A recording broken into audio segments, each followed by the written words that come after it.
buenos pan de cada día y por donarnos debe, mescos conosca por donar y otro, y no la hagas caer en tentación,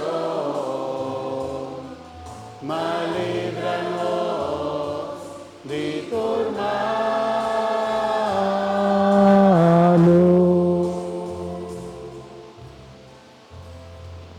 Líbranos de tu mano, Señor, dónanos paz en el día, ayúdanos con misericordia, para nos quedar siempre libres de pecado y proteger contra toda tribulación, mientras nos aguarda vida glorioso de Jesucristo, nos Salvador.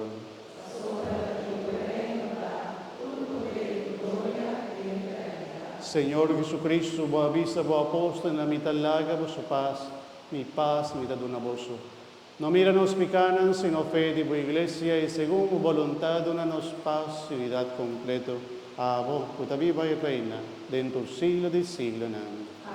Mi hermana en paz, el Señor se siempre con vos.